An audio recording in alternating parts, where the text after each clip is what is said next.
Hey, this is Chloe Hudson with World Peace Projects. Thank you for joining me. So welcome to Bocas del Toro, Panama. I am on a lovely property, a finca, or an estate as it's called. We're staying here for about 2 weeks, and this property is really special. I'll show you around soon in some videos. There is some extremely ancient history here. I am on an Indian sanctuary, and I'm looking over some waters right now that I wish I could show you, but the lighting won't work out, that Christopher Columbus sailed right through in our history book. So it's a pretty special place. And I have my cacao fruit here, and I've got my coconut as my backdrop. They're taking the place of my crystals. And then we've got our local dog here. And I wanted to talk about the topic today of active listening. And this past month, I've been in quite a sensitive place, and I'm sure many of you have also been experiencing some really intense shifts and changes for April. For me, it started back in March, and I've gone through a massive metamorphosis. And in this process, it's brought up so many different realizations and understandings, and something that I've been noticing quite thoroughly lately because of the level of sensitivity and vulnerability I've been feeling within my process is how many people, at least those that have been within my vicinity and I've been connecting and communicating with in the past month, let's say, do not have a conscious practice around active listening and compassionate communication. And this is such an important topic that I think is continuously overlooked. Because if we don't have the ability to communicate both with ourselves, first and foremost, and then with others in a way that is first received properly and held with care and understood, and if we cannot find a way to communicate where it's safe to receive us, because many people communicate quite violently, and so their initial communication, especially when they have upsets, comes out in an attack. And if it comes out in an attack, it's already imbued with resistance energy, and it's going to get usually blocked by a wall. The person receiving them is already going to have their defenses up, usually in most cases, unless you're somebody who's also very practiced in compassionate communication, so you can hear and receive them beyond the attack, if you will. And so nonviolent communication or compassionate communication, which is a fabulous book that I think everybody should read. It's a very short read, very well-known practice that's followed worldwide.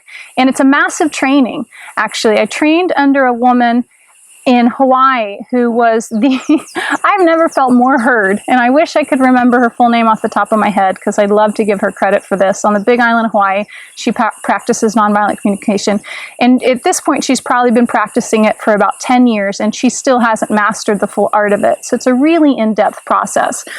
And when you get into it, you realize that you learn a whole new language. So regardless of the verbal language you speak, whether you're English, Spanish, you name it, if you haven't learned compassionate communication, you may be speaking quite inefficiently and not being received or heard. And it may be difficult for you to even know what your needs are, because it's all based around being able to understand and identify your needs and then communicating them first to yourself and then to others in a way where you may be able to get your needs met.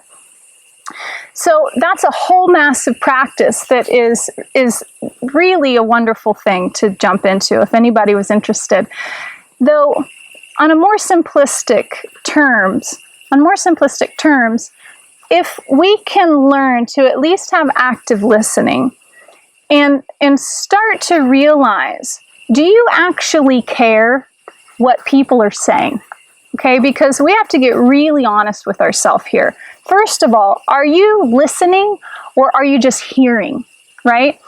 Because most of the time, unfortunately, and I do find that it's hard for us to admit this to ourselves, but I've had to admit this to myself over and over and over again when I become conscious around my listening, hearing process. Am I actually listening to what they're saying, or am I just hearing them and waiting for my turn to talk? And it's very imperative for us to start to notice this, because there's so much that is not received when we're not listening, when we're just hearing. Or, the first thing that usually conveys is that you don't care. So if somebody's communicating something to you and you're not really listening to what they're saying, you're actually formulating your next communication, your rebuttal back to them, which usually has to do about you, then they're not going to feel heard or received, and by any means. And that can be a very unsafe place to communicate. Now, if the ego gets activated around these communications, which usually it does, you may notice that the communication is an ego play that goes back and forth, where this person says something about their experience, and then this person tries to one-up that experience or match the experience, and it keeps simply going back and forth from one person's experience to the next. And that type of communication will always go in a circle. It won't really get anywhere. And it definitely won't begin to open up all of the amazing layers, the sweetness, like the fruit. It won't crack open this fruit and get the taste, and really understand the texture and all the nuances and the hints and get to the seed of it. It'll simply stay on this external layer, looping round and round. And it may be an ego boost or a feed, though there's not going to be a really core connection with that being. And especially if somebody's coming forward to communicate, or if you're communicating about something that's important to you, if you're not received, you're either going to have to make a decision to solve this on your own, and probably subconsciously start to understand that person isn't really safe for you to communicate with in regard to being met, being heard, being seen, being received. So there's so much importance around this, especially, if you interrupt people, if you are already processing what you're going to say in response. And this type of communication is very closed, and it's very telling of how unsafe we feel by being open and vulnerable. Because it's okay to breathe, listen, actually hear what it is somebody's trying to communicate, because the thing is all of us are trying to get our needs met. Everything that we do, all species actually, everything that we do as an existence being on this planet is based around getting our needs met. Most of us have not a clue what our needs are. And this is one of the most intriguing pieces for me when it comes to studying nonviolent communication, because it's based around, first of all, identifying your needs. And this is also why people will tend to repeat themselves. They'll say the same thing over and over and over again. And the reason for that is because they haven't met the needs that they are seeking to meet, even if they're not conscious of what those needs are. And the only way they know to express or meet them is through that statement they're offering, or maybe the actions they're taking. And so, as we've learned a lot in these spiritual practices to become the ultimate observer, it's very important in this space to also move into an observational place when we're communicating and when we're listening, so we can actually receive a person and what it is that they're working to convey. And when you do this, when you kind of put on the detective hat, if you will, when somebody's speaking, and you start to sift through, wade through the words they're using and get to the underlying meaning. What are they actually expressing? And this is one of the biggest points when it comes to men and women communicating. If you haven't read Men Are From Mars and Women Are From Venus, I highly suggest picking up this book and reading it. It is fabulous in helping one to understand the ABCs around the differences between men communication and women communication. Not only how they communicate, but how they hear, because both sexes hear completely different. understandings of what's conveyed. So it's very interesting to realize that first they have a completely different style of communication and a completely different style of hearing. And so one must know the other's form of communication if they want to actually understand the other. And so within that, it's important to realize that beyond the words that we're using, beyond that language, there's a whole story that's actually unfolding that may not even be understood by the speaker. And you have an opportunity or a challenge to find that juicy story that's wrapped up inside of what they're actually saying. Because again, since most people are not aware of their needs, they probably don't even know what it is they're needing in the way that they're communicating it, or at least not fully. And so you have an opportunity to receive them or hear them and yourself, because it always starts with self, right? We always need to help ourselves understand what it is we need so we can support ourselves, because most people look to have other people meet their needs before they understand how to meet their own. And so you can begin to active listen when you're speaking as well. Though, just speaking on a communication to people, if you start to get proactive and you ask yourself, what is it that they're needing right now? And then your responses shift. Your responses are no longer, oh yeah, well I had the experience of blah, blah, blah, blah, blah. You don't go to meet them. You don't say, oh, I see your story and I raise you my story on the similar note. No, because that's them bringing you energy. And instead of you taking it in, absorbing it, ruminating in it, and then expressing it to them in a way where you're like reflecting back to them what you've received or heard, that's you basically saying, I put a wall up, I hear you, but it's going to stop right here, it's going to slide off, and then I'm going to blast back at you my match of that story. And it does this, it does this, it does this. And it's a shallow communication. And it goes nowhere in the grand scheme of things. It always stays here, ping-ponging, ping-ponging, ping-ponging. And it is amazing when one starts to notice how many people you have been in communication with. I'm saying you as a general, not necessarily you as a person, but individuals that do not have active listening and compassionate communication.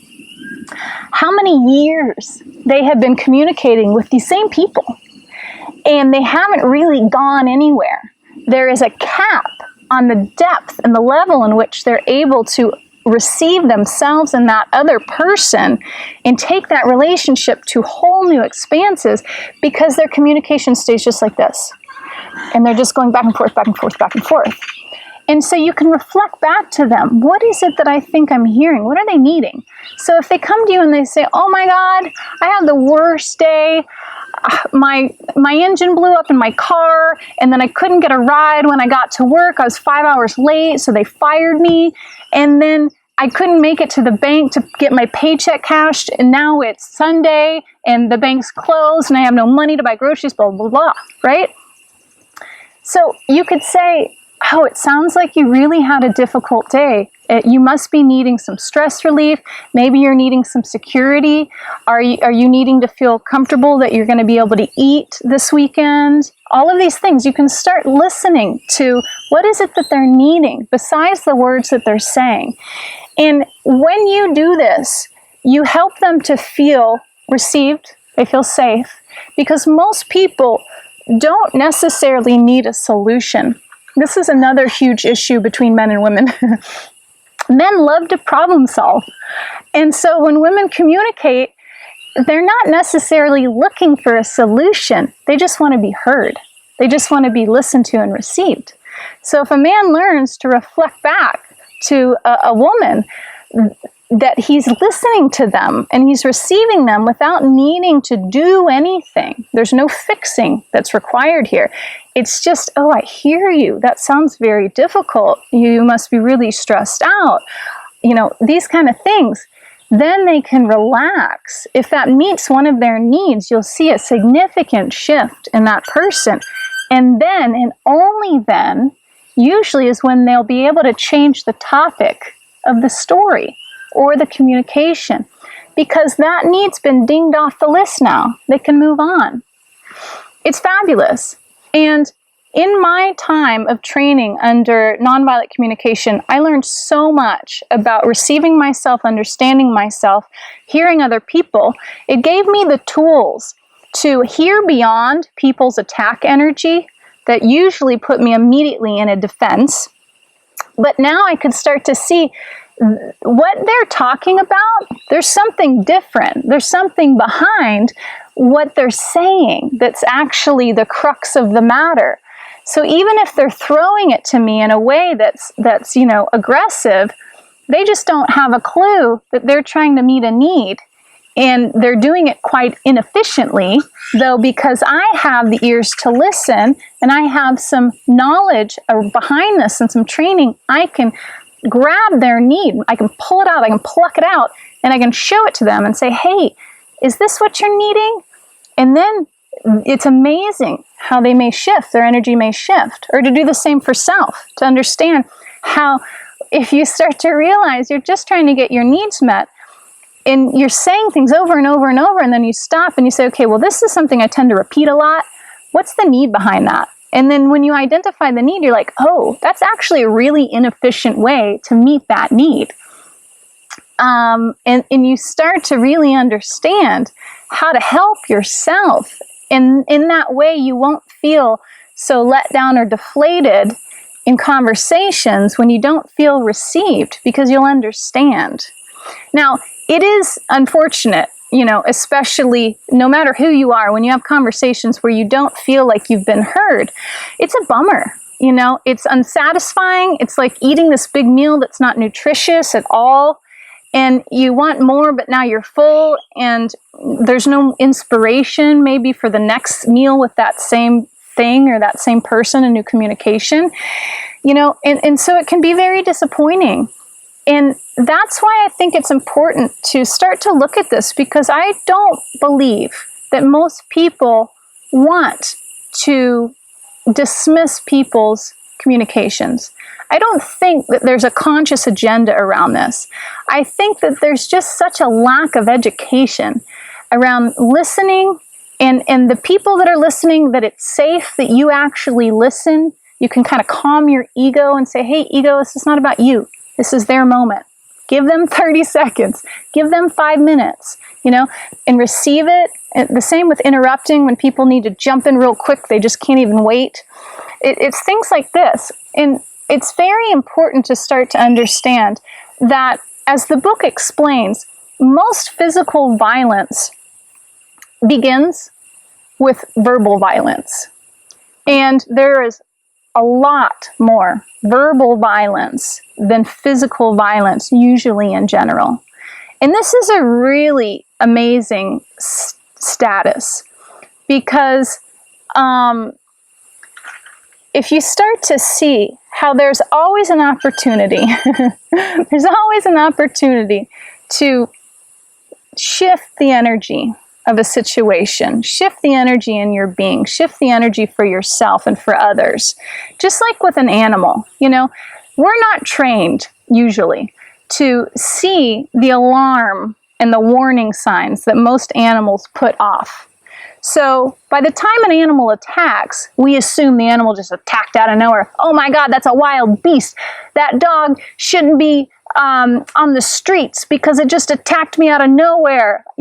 No, that dog, that animal probably gave you, 1 to 10 signs, warning signs, but you're not trained to understand that their ears made a different shift, that their hair went to stand up, that their tail moved differently, that they gave you a look, they maybe showed you teeth. So it's there. You might just not be educated around it.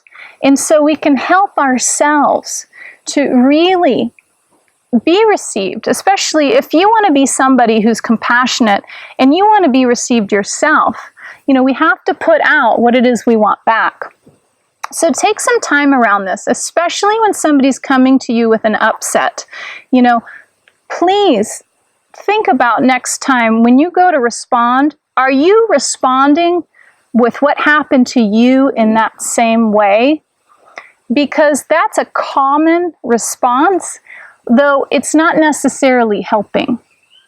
It basically is saying that I heard what you said, but now I'm going to bring my problem into it and show you that I've been there too, but it's not helping you in any way. It's not having that person be able to release what it is that they're bringing forward.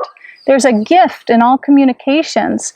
There's a gift to be able to see that there's energy coming up to well over, and we can allow it to flow out and reveal the fruit, the beauty that's inside. But if nobody comes forward and brings the opportunity to have that awareness around the allowance and the patience, then it just goes round and round and round. And so I wanted to bring this up today because you may be missing opportunities to make deeper relationships, or to even allow relationships to begin or grow. Because for me, when I'm communicating with somebody who can't receive me, if that's somebody that I may want to have a deeper relationship with, and after a couple different conversations, I realize that they are not willing or trained in the art of communicating compassionately or listening, then I'm going to feel that they just don't really care, and it's not worth my time to make that connection because it's not going to go anywhere. And I'm a deep person, so I prefer to have deeper, profound connections. That's what feeds me. So just be aware that you're absolutely missing opportunities to connect with yourself if you're not listening and understanding your needs. And that's going to roll over into your opportunities to connect with other people. If we're able to step back and see that in every moment in life, there is an opportunity to see something brand new. And if we don't project what we already know onto that person, that situation, that communication, something brand new will be revealed. But there is a normalcy in projecting what you already know onto somebody or something, which is very telling when it comes to the communications, and there's that ego ping pong. So take an opportunity next time you talk to somebody and step back and, refrain from blasting out your common experience of what they're saying, and instead see if you can make your response a question around what you think that they may be needing. It might feel awkward in the beginning, but I tell you, people will give you quite a happy, they might be like taken back because it's a new style, but they really appreciate that you're actually working to go deeper with them. Thanks, guys, so much for taking a listen today. If you'd like to receive an intuitive channeling or healing, my website is worldpeaceprojects.global, and I hope to see you soon. Bye-bye.